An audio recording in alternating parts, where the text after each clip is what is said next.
Hey there, today I'm going to talk about ser versus estar. This is probably one of the most difficult concepts in all of the Spanish lessons, so we're going to spend a little bit of time on this. And we're going to back up all the way to subject pronouns to start with. So let's talk about subject pronouns first. And a subject pronoun replaces a noun. And I also have a more in-depth video on just subject pronouns, so this is just a recap from that video. Subject pronouns replaces a noun, so instead of saying somebody's name like Jose, I would say he. Instead of saying Sarah, I say she. Instead of Jose and Sarah, I say they, right? Because it sounds kind of funny if we just repeat their names, like Sarah and Jose went to the store. Sarah and Jose bought milk. Sarah and Jose, right? We say they bought milk. After the person's already been identified in our speech, then we no longer have to use their names, and we can replace the person's name, the noun, right? Pro is to replace the noun. So what are the subject pronouns in Spanish? Well, there are more in Spanish than there are in English. The first one is yo, it's I.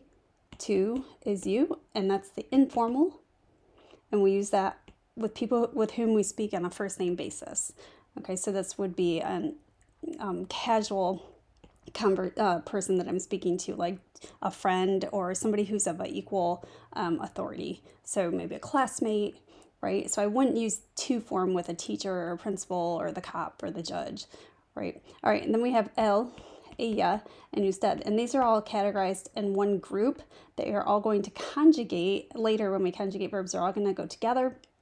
So we put them in a group all together. This is he, she, and you, but not informal this time, it's formal, referring to somebody of more authority position. All right, if you notice, these are all single people over here. So if you've ever heard your English teacher say, write your paper in first person. Well, this is what they're talking about, right? A first person paper is in the I form. Well, this is what it is. Look, one, first person, second person, third person. Write your paper in third person. He went to the store, right? All right, so these are all single people, and over here we have plural people. If I have myself and I add somebody to my group, so I go to the store, and now my husband and I are going to the store, it becomes we.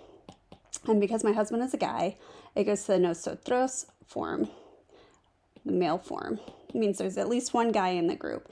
If it's myself and a girlfriend that are going to the movies, it would change to nosotras. We, and that has to be all women in that group. There can't be a single male in that group. If there's a guy, it always goes in the male form. All right, and then again, straight across we have you, informal. This is only used in Spain. It's vosotros and vosotras, following that same rule that we use in nosotros and nosotras, male and female. If there's a guy in the group, it goes to the male form. This is only used in Spain, and it means you all,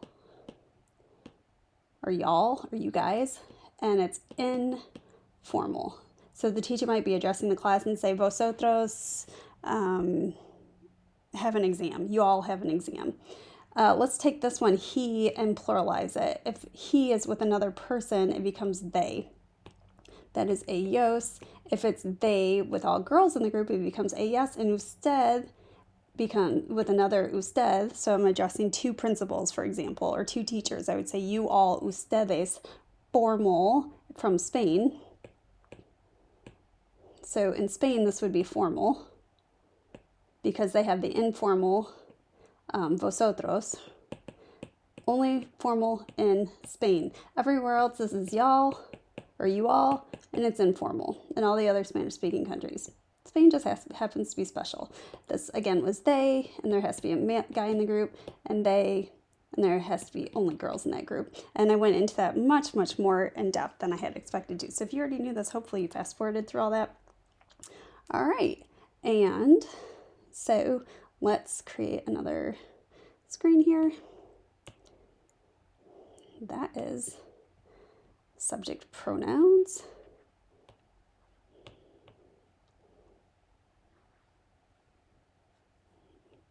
There we go. So there's just a little delay on that, I guess. There we go. Okay, let's go back. So keep those subject pronouns in mind. Now we're going to go on to, this is still talking about ser versus estar. We have to conjugate ser for those people. Remember, yo, to la usted is soy, eres, S is that for third group, the L, ella, usted, form S. Nosotros would be somos, sois, and son. And they're in relative position to that chart that I just did on the previous slide. So this means I am, you are, etc. Okay, and you should already know ser from previous tutorials, and we should already know estar from previous tutorials, but let's just refresh our memories. It's estoy, estás, está, estamos, estáis, and están. And notice those have accent marks except over the estoy, and the estamos doesn't have an accent mark, but notice these do, and that accent mark does matter. All right, because later on we have esta.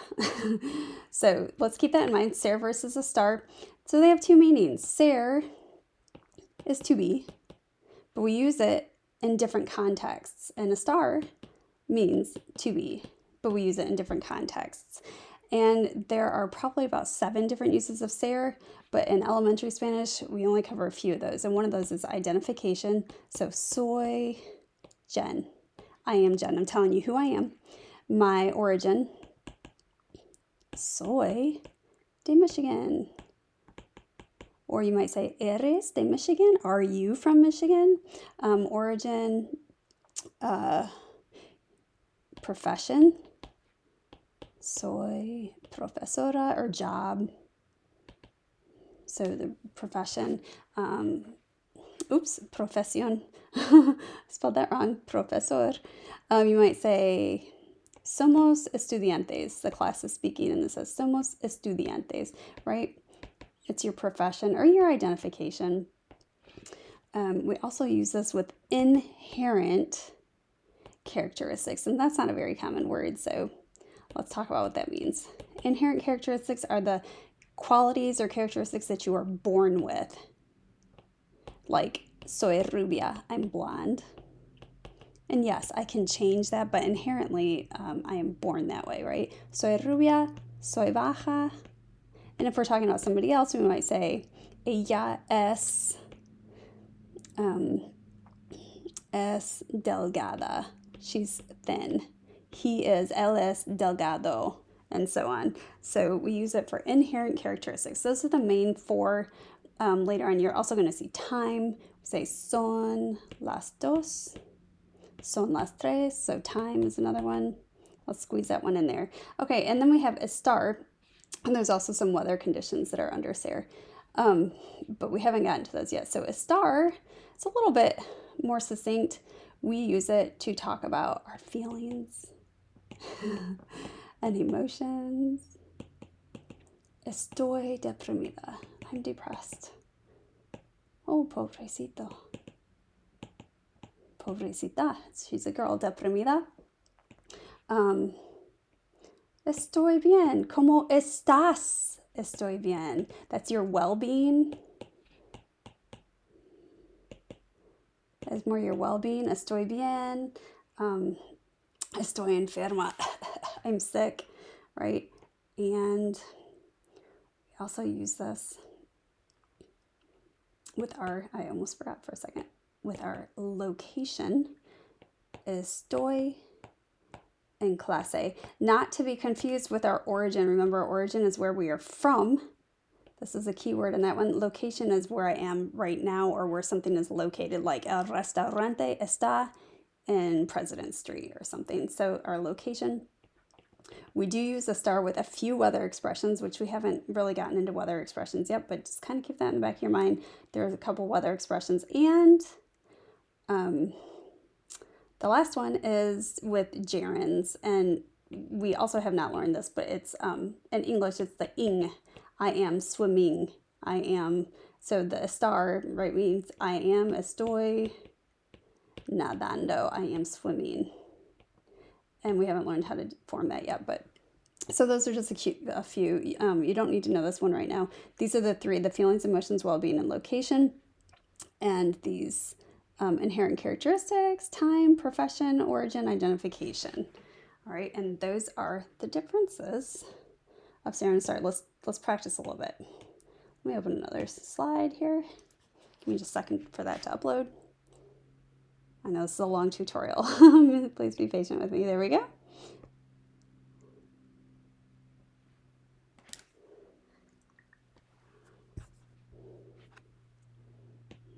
Not sure what happened.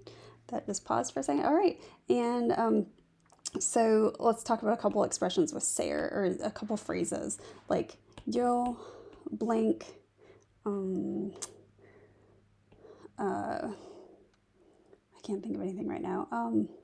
Morena.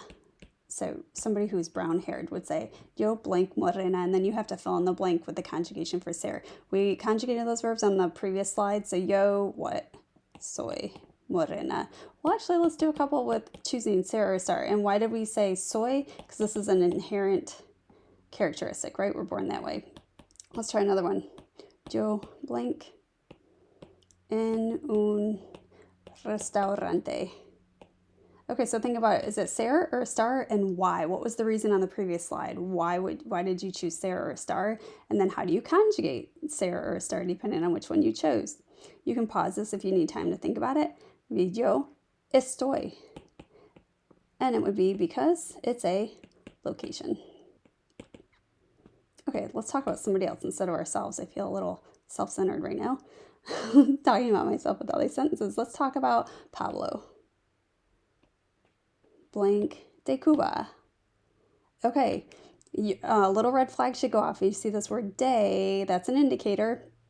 He is from Cuba. Very important word right here. He's from.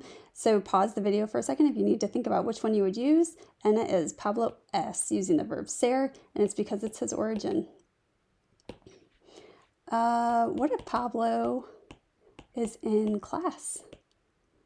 Notice I'm saying in class. Say not day somewhere. So pause the video if you need to. Pablo está in clase. And why did we use it? Talking about a location again. So you can see how those would get confusing, right? Let's do a few more. Let's see what we can fit on this slide. Sarita, little Sarah, or sweet little Sarah.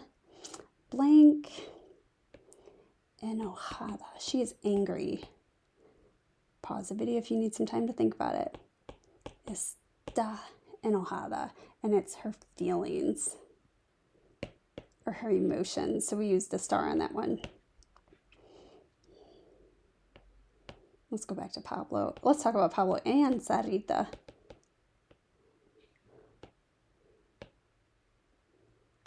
They are content or happy. Okay, again, it's emotions. Están. Or their well-being. Pablo, blank, enferma.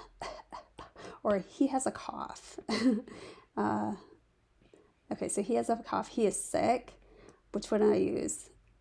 Está. This is his health and well-being. Okay. All right. There are a few, like one, if I say he is dead, we do use the star for that, even though it's more temporary or more permanent. I'm sorry. That's kind of a little bit different one. Está muerto. Está casado, to say he or she is married. That's another one. I don't really fit into our categories, but you might see. So a lot of times when you are in a pinch, this is not an always situation, but when you are in a pinch, typically the uses for ser are more permanent and the uses for estar are more temporary. So let's think about that. It's not always, okay? So I never said it was every situation, but think about if I am a brunette. Okay, well, it's pretty permanent, right? Unless I dye my hair or something, but for the most part, I'm born that way. It's not going to change, right? Even if I dye it, it's still going to be brown underneath. So it's permanent. So I use ser. I'm in a restaurant. That's temporary. We use estoy, estar. Pablo es de Cuba. His origin isn't going to change. That's permanent, right? You're only born one place. That's it. Pablo, it doesn't change when you're older. You might be in a different place, right? But you were from one place. Pablo is in class. It's a location. Again, it's temporary. Sarah is angry. We used estar. It's a temporary feeling, right? Feelings are temporary. Pablo and Sarita are content, temporary feeling. And Pablo is sick, temporary.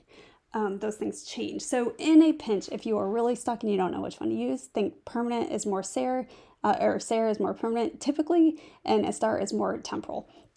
So just kind of keep those in mind. But again, I can't emphasize enough that that is not always the case, such as he is dead. That's permanent, but we use Estar. They are married, están casados, we use Estar. Should be permanent, but right, this they weren't married and now they are married, so that has changed. Okay, so that is it for ser versus Estar. I hope this video helped you.